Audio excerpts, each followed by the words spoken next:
नमस्कार, आपके साथ मैं दीप शिखा और आप देख रहे हैं खबरें अभी तक। स्वागत करती हूं आपका हमारे इस खास कार्यक्रम कहानी कामयाबी की में। एक ऐसा कार्यक्रम जहां पर हमेशा हम आपको एक ऐसे शख्सियत से रूबरू करवाते हैं जो हो सकता है कि आपको आपकी जिंदगी जीने के असल मकसद को पहचानने में मददगार साबित हो। जी हाँ, कहते हैं कि तरक्की के बहुत सारे रास्ते होते हैं, लेकिन ज़रूरी ये नहीं होता कि हर वो तरक्की आपके लिए सुखदायक हो। कभी कभी हमारी ज़िंदगी से, हमारी लाइफ से कुछ चीज़ें मिसिंग ज़रूर होती है और हमारी इस कार्यक्रम के ज़रिए कोशिश यही रहती है कि आपके तमाम उन गुणों का विकास हो जो कि आपको तरक्की और कामयाबी के रास्ते तक ले जाए और उसके बाद आप एक सुखी जीवन व्यतीत करें। जी हाँ, आज हमारे साथ मौजूद है आईसे की को फाउंडर उमा यादव जी, जो कि एक मेडिटेशन इंस्ट्रक्टर भी है, इसके अलावा कोरोना वॉरियर भी है और उससे भी बढ़कर वो एक समाज सेवी है। मैम, आपका स्वागत करती हूँ हमारे कार्यक्रम में। Thank you so much. Hariom. Thank you. Ma'am देखिए, हमारे जो इस कार्यक्रम का थीम है, इस प्रोग्राम का जो नाम है वो है कहानी कामयाबी की। सबसे पहले आज आप इस मुकाम पर हैं, जानना चाहेंगे आपकी कामयाबी के पीछे की कहानी के बारे में। कामयाबी का मतलब है कि आप अंदर से सेटिस्फाइड हैं, आपको लगता है कि हाँ, जो मैं करना चाहती हूँ इस जीवन में वो हो गया या वो हो रहा है। कामयाबी का मेरे हिसाब से तो यही मतलब है। और जहाँ तक सवाल है कि कामयाबी के पीछे क्या है, तो बचपन से ही स्कूलिंग की, कॉलेज किया, यूनिवर्सिटी किया, शादी हो गई, बच्चे बड़े हुए, बच्चों को ठीक से पाला, एक सेटिस्फैक्शन थी। हस्बैंड बहुत अच्छे हस्बैंड हैं, एक सेटिस्फैक्शन थी। सब तरह से सब कुछ है, मतलब सब तरह से समृद्ध कहूँ या आई एम सेटिस्फाइड फ्रॉम, मतलब एवरी एरिया। कुछ ऐसा नहीं है कि कुछ और चाहिए था, बट फिर भी कुछ ना कुछ था कि something was lacking, something is missing. कहीं ना कहीं कुछ था कि कुछ, लेकिन वो कुछ क्या था कभी समझ नहीं आया, बट दिमाग में ज़रूर हमेशा चलता था कि something is missing, something is missing.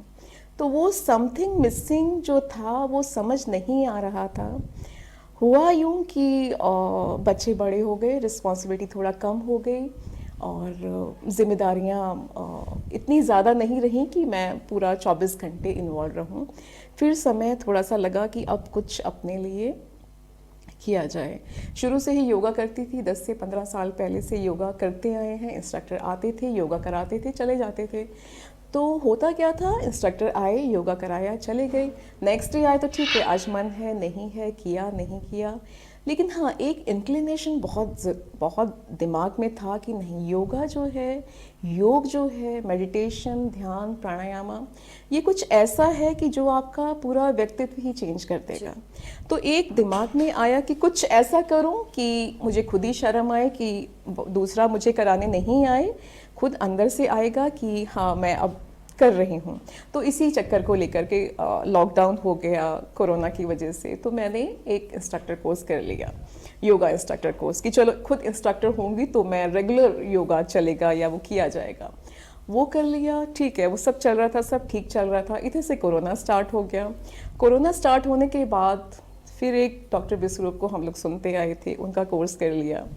हुआ यूँ कि कोर्स तो कर लिया, घर में बैठ गए, सब कुछ हो गया, बट हम कुछ डेस्टिनी होती है, कुछ भी होता है तो एक एनर्जी होती है, जो एनर्जी मैच करनी होती है।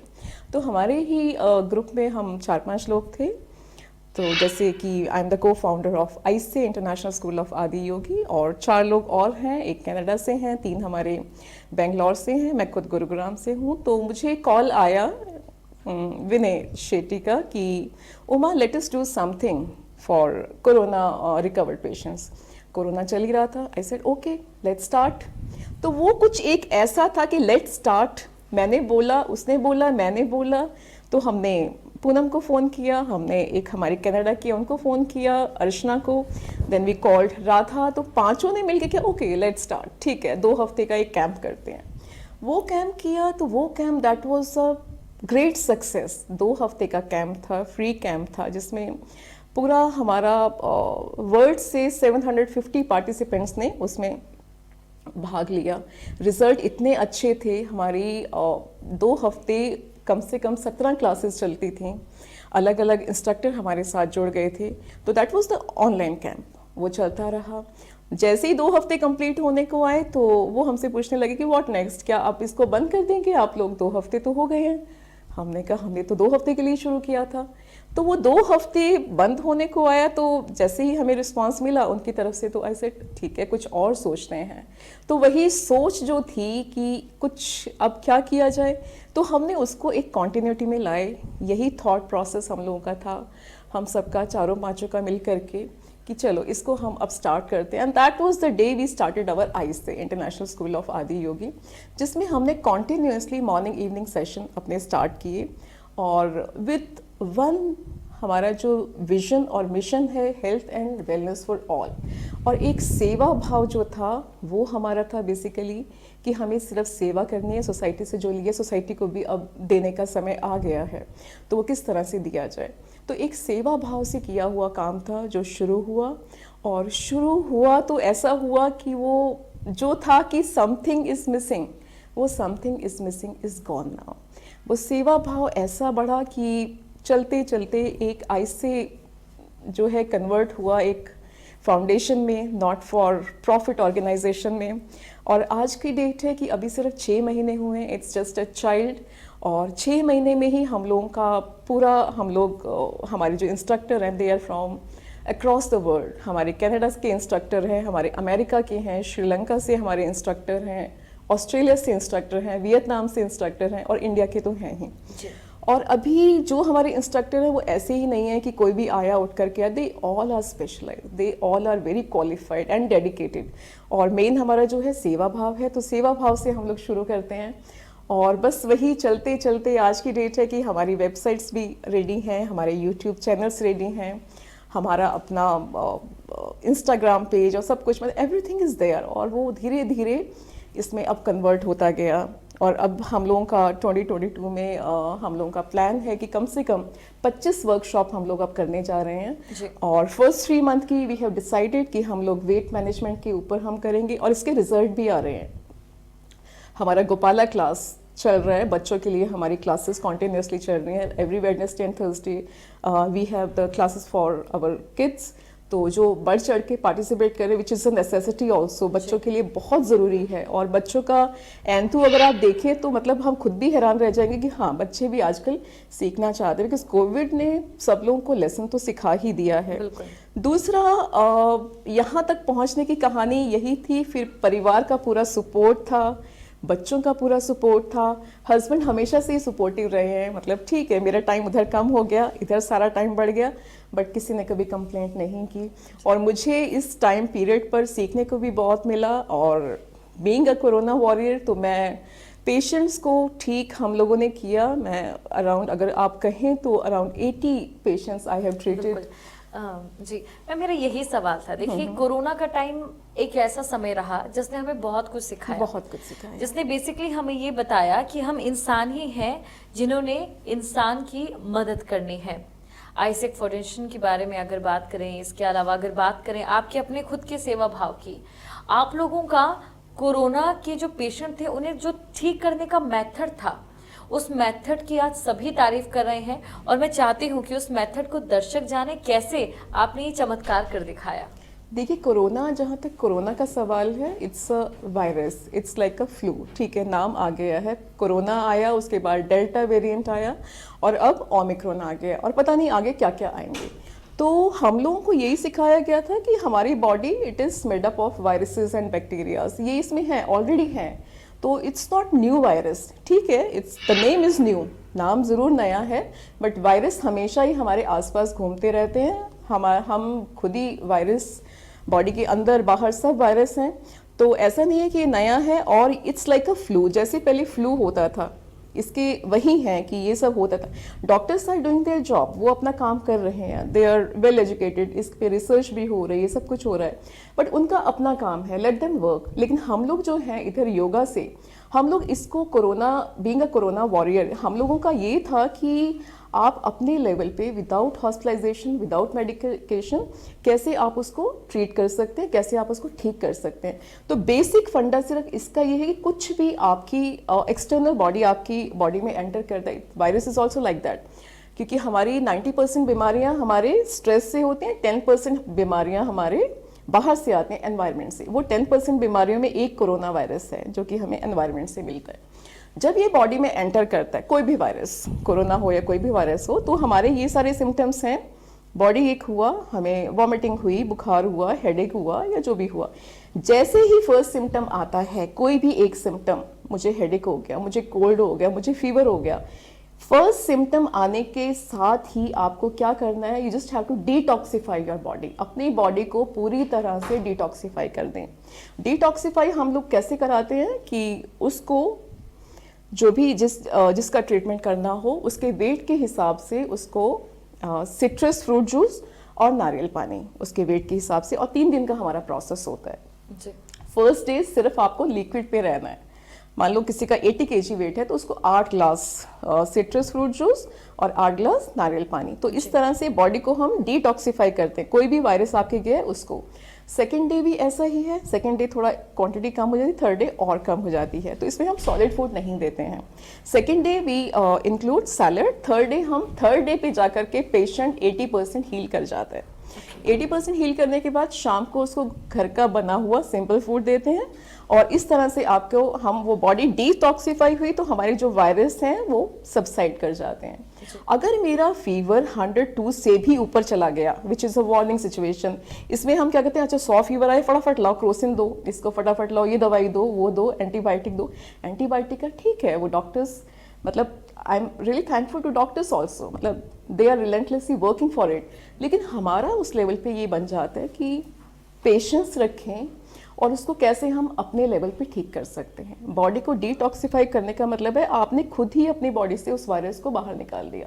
उसके बाद अगर हमारा गले में वो वायरस रह जाता है या नाक के थ्रू, नाक से और गले से, मुंह से ही हमारा वायरस जा रहा है, तो उसके लिए सिर्फ हमारा ये था कि आप स्टीम लो, आप गार्गल करो, हल्दी को यूज़ करो, सुबह उठते ही आप रॉ हल्दी जो है उसको च्यू करो, विच इज़ एंटीबायोटिक। तो हमारा इस तरह ये हमारा प्रोसेस चलता था। मान लो किसी को 102 से भी ऊपर फीवर चला गया, 105 फीवर में भी कैसे हम लोगों ने ट्रीट किया कि 105 फीवर को भी कंट्रोल में लाने के लिए सिर्फ आइस कोल्ड पैक से हमने उसका फीवर नीचे किया। क्योंकि फीवर क्या है, फीवर है कि जब आपका बॉडी रिएक्ट कर रही है ना, अंदर से वायरस से हमारी बॉडी फाइट कर रही है, तो आपको फीवर आया है, तो उस फीवर को कैसे सबसाइड करना है, उसको दवाई देके सप्रेस नहीं करना। आपने सप्रेस किया तो वो कहीं ना कहीं उठेगा। एक जगह सप्रेस का मतलब है दूसरी जगह वो किसी की फॉर्म में निकलेगा और किसी बीमारी के रूप में निकलेगा। तो बेटर है कि उसको रहने दो, उसको वहां तक ले आए आप। मतलब मान लो 103 फीवर है तो उसको वहाँ एक कंफर्टेबल लेवल तक ले आए आइस पैक से, कि वो आपको ज़्यादा झटका नहीं दे बॉडी को। मैम, जैसा कि आपने बताया और अभी आपने जो ये समाज सेवा की है वो भी एक ऐसे मेथड के जरिए जिसकी समाज को ज़रूरत है, और मेरे हिसाब से कि इस मेथड पर और विस्तार से चर्चा भी करनी चाहिए, क्योंकि आने वाले समय में शायद इसकी हमें बहुत ज़्यादा ज़रूरत हो सकती है। इस समय ऑर्गेनिक फूड की अगर बात करें, इस समय अगर हम बात करें किस तरीके से आधुनिकता की दौड़ में हम अपने जो मेथड्स थे उन्हें भूलते जा रहे हैं, जो हमारी रूट्स थी, इसके लिए बहुत ज़रूरी कहीं ना कहीं हो जाता है। लेकिन मैम, आप एक मेडिटेशन इंस्ट्रक्टर भी हैं, आप मेडिटेशन को अपनी ज़िंदगी में कैसे अप्लाई करती हैं? इसके अलावा मेडिटेशन किसी के कामयाब होने के लिए कितनी ज़रूरी है, ये आपसे समझना चाहेंगे। देखिए, मेडिटेशन या कहें कि ध्यान, मेडिटेशन का प्रोसेस क्या है, डूइंग नथिंग एंड हैपनिंग, ये तो है मेडिटेशन या ध्यान कैसे लगाया जाए। बट ये सबको इनिशियली समझ में नहीं आएगा कि doing nothing and happening what is this. तो इसमें हम स्टार्ट करते हैं गाइडेड मेडिटेशन से। अच्छा, मेडिटेशन क्यों करें? मेरा एक ही टैगलाइन है, just slow down your breath and calm down your mind. मेरी ये बॉडी जो है, जो मुझे विजिबल है, this is just one layer of my existence. इसके अलावा मेरी 4 लेयर और हैं। मेरा मनोमय कोशा है, मेरा प्राणमय कोशा है, विज्ञानमय कोशा है और आनंदमय कोशा है। ये मेरा अन्नमय कोशा है, which is made up of food, my physical existence. इसके अलावा जो मेरा प्राणमय कोशा है वो मेरी ब्रेथ है, मेरा मनोमय कोशा मेरा माइंड है, मेरा विज्ञानमय कोशा मेरा इंटेलेक्ट है, माई नॉलेज कि मुझे मेरा क्या ठीक है क्या गलत है। मेरा आनंदमय कोशा है कि जो मैं जीवन जी रही हूँ, क्या मैं खुशी से जी रही हूँ, this is what I am, ये मैं हूँ, मैं खाली ये फिजिकल बॉडी नहीं हूँ। तो होता क्या है, क्या हमारी 90% प्रॉब्लम स्टार्ट होती है मेरे मनोमय कोशा में। सिर्फ 10% प्रॉब्लम कोरोना जैसी बाहर से आती है, एनवायरनमेंट से। तो जो 90% प्रॉब्लम है दे आर कॉल्ड जो स्ट्रेस की वजह से हैं। स्ट्रेस क्यों है? Useless thoughts, unnecessary thoughts, unstoppable thoughts, future के थॉट, पास्ट के थॉट, फ्यूचर, अच्छा ओमिक्रॉन आ गया, मुझे हुआ तो क्या होगा, मेरी फैमिली को हुआ तो क्या होगा, मेरा बिजनेस चला गया तो क्या होगा, मेरे पास पैसे नहीं रहे तो क्या होगा। These are my future thoughts. Future is uncertain. तो इतना हम थॉट्स को क्यों एक्यूमुलेट कर रहे हैं? माई पास्ट थॉट्स, ये हुआ था, वो चला गया था, मेरे साथ कभी ऐसा हुआ। These are my past thoughts. Past thoughts क्या हैं? They are dead. तो उनको मैं क्यों सोच रही हूँ? My future thoughts are uncertain. मैं क्यों सोच रही हूँ उनको? जब होगा तब देखा जाएगा। तो ये क्या होते हैं? मेरे फ्यूचर और मेरे पास्ट थॉट्स मेरा स्ट्रेस क्रिएट कर रहे हैं मेरे माइंड में। मेरा स्ट्रेस क्रिएट किया इन्होंने और मेरे मनोमय कोशा को डिस्टर्ब कर दिया, मेरे मन को डिस्टर्ब कर दिया। मेरा मनोमय कोशा डिस्टर्ब हुआ, मेरा धीरे धीरे प्राणमय कोशा डिस्टर्ब हो जाएगा। प्राणमय कोशा मेरा है मेरी ब्रेथ। जैसे ही मेरा दिमाग डावाडोल हुआ, मेरे प्राण जो हैं या मेरी ब्रेथ है हैपेजर्ड हो जाएगी, बहुत फास्ट हो जाएगी। या आप ये कह लीजिए कि एकदम जैसे शॉक लगता है, वो जैसे स्मूथनेस है मेरी सांस में वो नहीं रहेगी। तो मेरा प्राणमय कोशा डिस्टर्ब हो जाएगा। मेरा मनोमय कोशा डिस्टर्ब हुआ, मेरा प्राणमय कोशा डिस्टर्ब हुआ, उसकी वजह से मेरा ये अन्नमय कोशा, माय बॉडी, इसके ऊपर इम्पैक्ट आ जाएगा। कैसे आएगा इम्पैक्ट? मेरा स्ट्रेस मन में आया, मैं ब्रेथलेस हो गई। ब्रेथलेस होने से मैं हाइपरटेंशन मेरा बढ़ गया, मेरा बीपी बढ़ गया, मैं डायबिटिक हो गई, मेरे को थायराइड हो गया। Epilepsy is also a result of my stress, या asthma is also a result of stress. तो ये सारी बीमारियां जो हैं ये मेरी बॉडी में आई हैं, बट ये मेरी बॉडी में बाहर से नहीं आई, अंदर से आई हैं, मेरे मन से आई हैं। जी, एक सवाल मैम यहाँ पर मैं आपसे जानना चाहूंगी। अभी हम सोशल मीडिया की दुनिया में जी रहे हैं। सोशल मीडिया की दुनिया ऐसी है कि हम हैशटैग डाल देंगे, यस आई एम हैप्पी, लेकिन we are not happy in real situation. यानी कि हम अपनी असल जिंदगी में खुश नहीं है। हम दिखा कुछ और रहे हैं, हम अंदर से कुछ और है। मेडिटेशन क्या इसे हील कर पाएगा?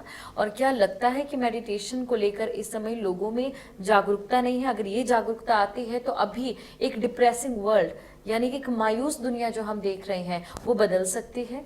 मेडिटेशन को एक्चुअली हम लोग सोचते हैं कि ध्यान साधु संतों का काम है ना। मैं क्यों मेडिटेशन करूं, मेरे पास इतना टाइम नहीं है। मेडिटेशन वो नहीं है। मेडिटेशन सिर्फ आपको अपने मन को बैलेंस करने की टेक्निक है। हाँ ठीक है, जो लोग स्पिरिचुअली आगे समाधि में जाना है उनके लिए तो रास्ता है, बट मेरा डे टू डे लाइफ में अगर मैं स्ट्रेस्ड हूँ, आप स्ट्रेस्ड हो, तो मेडिटेशन उस चीज़ के लिए है। आपको कैसे अपनी ब्रेथ को स्लो करना है, रिदमिक बनाना है, उसको काम डाउन रखना है, अपने माइंड को कैसे काम डाउन रखना है, ये प्रोसेस है मेडिटेशन। तो इसमें हम मेडिटेशन में हम यूज़ करते हैं मंत्र मेडिटेशन।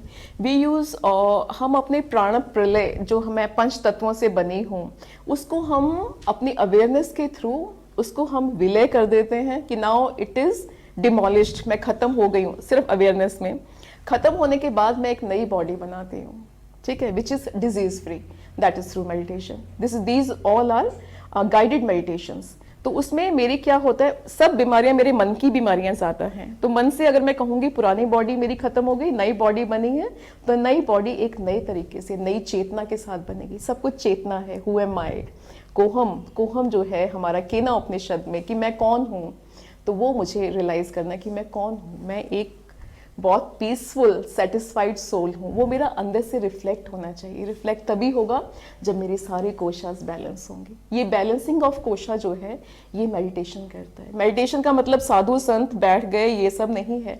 आपको अपनी डे टू डे लाइफ में इसको इंक्लूड करना बहुत ज़रूरी है। जी, बिल्कुल सही कहा आपने। और मैं अपने दर्शकों को ये भी बताना चाहूँगी कि उमा यादव जी एक फेस योगा इंस्ट्रक्टर भी हैं। और मुझे लगता है कि आज के इस दौर में जब हम अपनी जो भगवान की ओर से हमें रूप रंग या काया दी है उसे बदलने की भरपूर कोशिश कर रहे हैं, वहाँ फेस योगा क्या कमाल कर सकता है। देखिए, पहली बात तो यही है कि मेडिटेशन करने वाले को फेस योगा की फेस को किसी तरह से चेंज करने की जरूरत नहीं है। जो अंदर से रेडिएट होता है वो बाहर से रेडिएट होगा ही होगा। लेकिन हाँ, जहाँ तक फेस योगा का सवाल है, face yoga is about activating your 57 muscles of your face, your head and your neck. Face yoga is all about that. तो फेस योगा में हम जितने भी हमारे फेस की मसल्स हैं, योर प्लेटिज्मा मसल, जितने भी मसल्स हैं, हमारे मैक्सिलरी मसल, हम उनको एक्टिवेट करते हैं through massages, through chanting also. और उसमें हमारी कुछ मुद्रास भी होती हैं, हमारी ब्रीदिंग एक्सरसाइज है, तो उससे हम अपने फेशियल मसल्स को एक्टिवेट करते हैं। जो फेस योगा स्टार्ट कर देगा एक बार, तो मुझे लगता है कि ये जितना भी एक्सटर्नल ट्रीटमेंट है या आपका पार्लर जाना है, आई थिंक वो सब उसकी कोई ज़रूरत नहीं रहेगी। और मैंने एक चीज देखी कि एक महिला होने के नाते हमारी बहुत सारी जिम्मेदारियां होती है, हमारा घर होता है, हमारा परिवार, और जिस तरीके से अगर एक मायके की भी बात करें तो उनकी भी कुछ यादें हमारे साथ जुड़ी रहती है।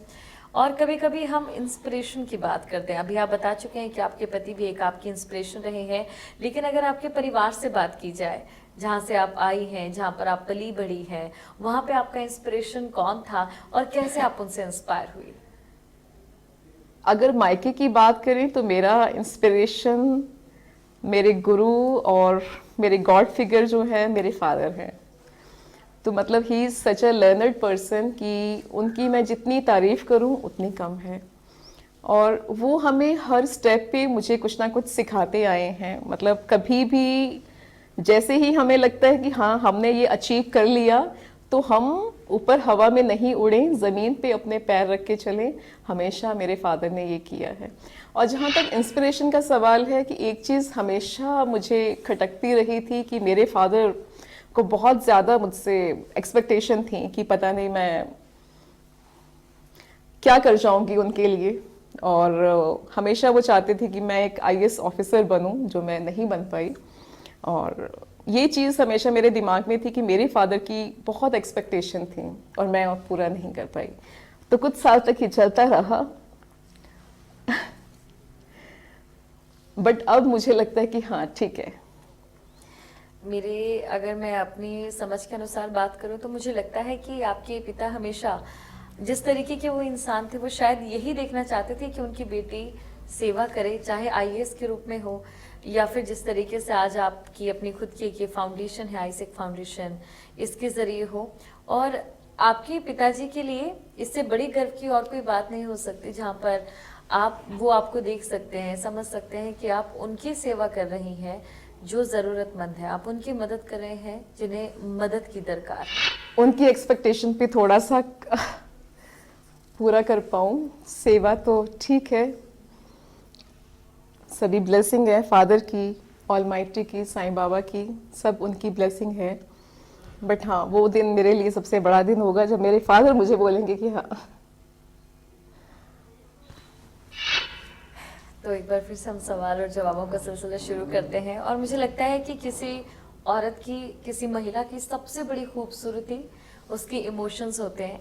ठीक वैसे इमोशन जैसे प्रकृति इंसान के साथ रखती है, क्योंकि प्रकृति भी माँ है और प्रकृति ही एक औरत का स्वरूप है। मैं ये मानती हूँ और मैं ये गर्व करती हूँ उन महिलाओं पर जो इमोशंस को सर्वोपरि रखती हैं, फिर चाहे वो उनके पिता के साथ जुड़े हों, पति के साथ जुड़े हों, बच्चों से जुड़े हों, या फिर देश के साथ जुड़े हों, या किसी की मदद करने से जुड़े हों। और सलाम है आप जैसी महिलाओं को, इसमें कोई दो राय नहीं है कि आपकी जैसी महिलाएं इस समाज की बाकी महिलाओं के लिए प्रेरणा स्रोत बनती है।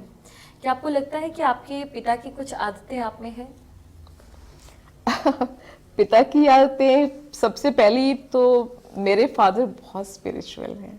शुरू से ही हमने उनको देखा है कि हमेशा भगवान में बहुत श्रद्धा रखना, पूजा पाठ में रखना। और पापा ने हमेशा ईमानदारी से पूरा अपना जीवन व्यतीत किया है। और आज वो इतने ऊंचे मकाम पे हैं कि हम लोग तो उनको छू भी नहीं सकते। मतलब वो अपनी ईमानदारी को लेकर कहें, उनके ऑफिस में उनकी कस्में खाया करते हैं लोग कि इनसे ईमानदार कोई नहीं है। कितनी अपॉर्चुनिटीज़ भी आई उनके पास, कुछ भी कर सकते थे पैसे के लिए, बट कभी मेरे फादर ने ऐसा नहीं किया। तो मुझे लगता है कि वो हमेशा से ही मेरे तो हमेशा गुरु, मेरे मेंटोर हमेशा रहेंगे। और उनकी जो आदत है, हाँ, जो उनकी भगवान में उनकी श्रद्धा कह लूँ या विश्वास कह लूँ, वो मेरे फादर से ही आया है।